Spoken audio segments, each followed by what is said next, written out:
started organizing when I was 25, but with the community service organization, because that was the organization that both Cesar and I belonged to before we started the union. So when we started the union, I think I was like about 32 years old when we started the union. I mean, about 32 in 1962. That's when we started the union. But before that, I had been a Girl Scout, okay?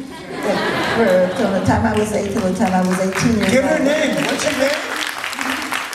¿Cómo te llamas? President Aimee. Okay, very nice to meet you.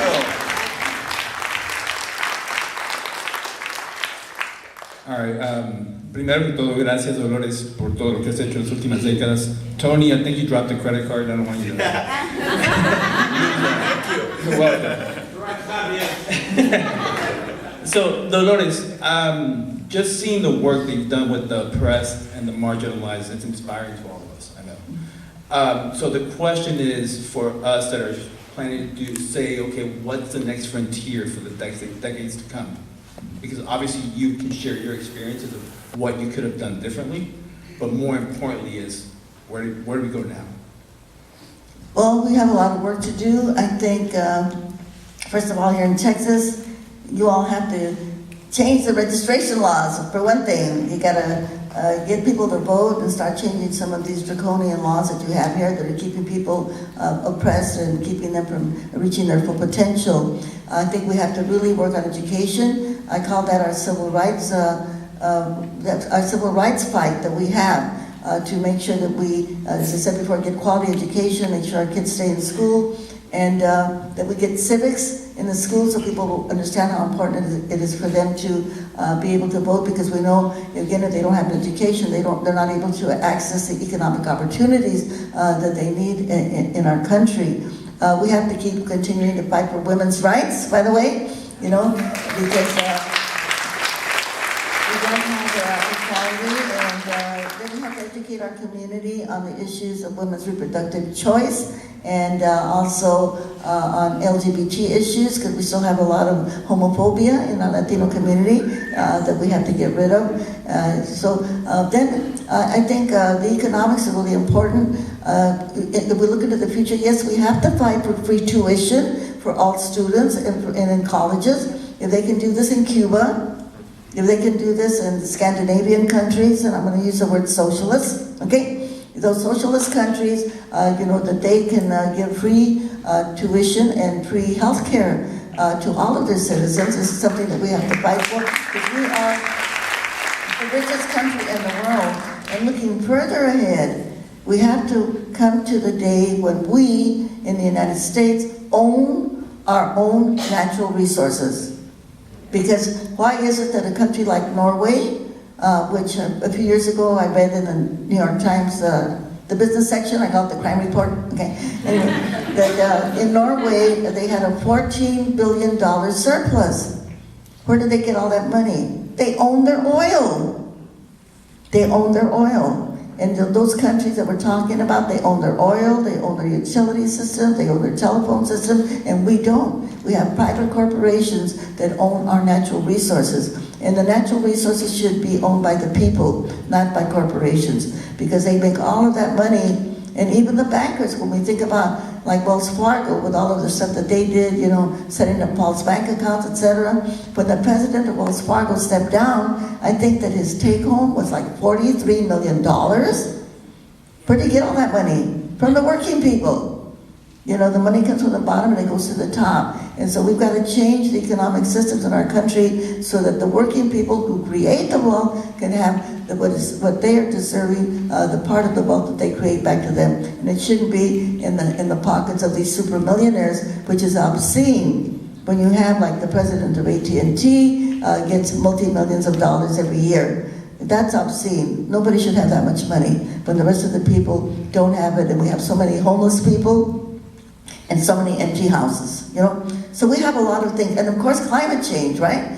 I mean, if we don't save our planet, I don't care what cause you're working on, we're all gonna be gone.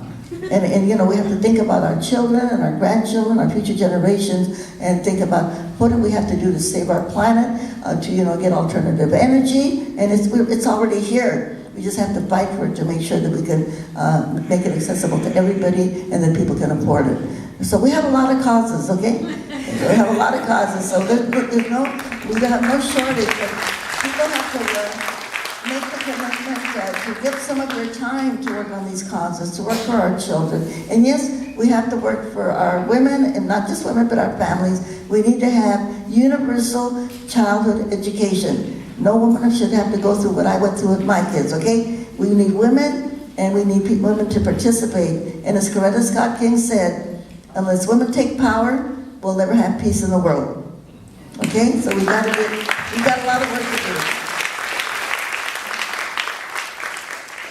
We have another question from the audience. Hi, my name is Valentina Gonzalez, and I'm a student at the University of Houston studying construction management.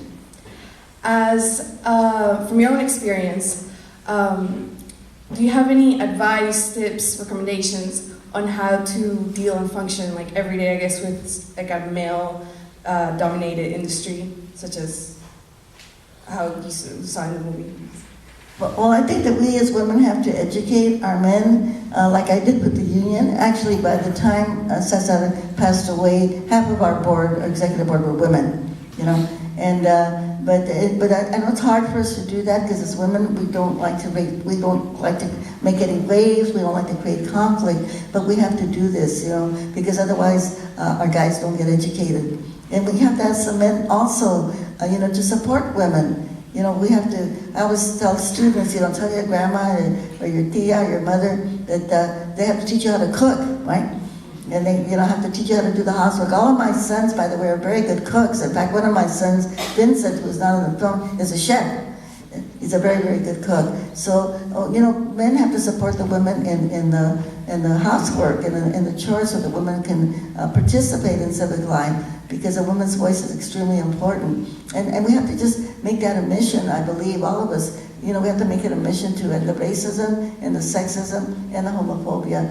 But women, it has to start with us. And sometimes it's uncomfortable, but we always have to kind of be vigilant. And especially if you go to a conference or something and you look up on the stage and you see nothing but men, you got to go up there and tap somebody's shoulder and say, there's something wrong with this picture, okay? There's no women up here. And you know, we think that we are so progressive, but actually the United States of America, we're number 70 when it comes to women's representation in government. So we still have a long way to go. So I know it's difficult, but get the women to organize, especially those that do believe that the women have power.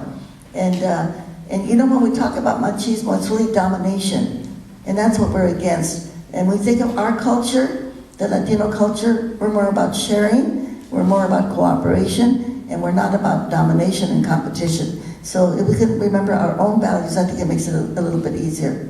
But you have to work on it, otherwise it doesn't happen.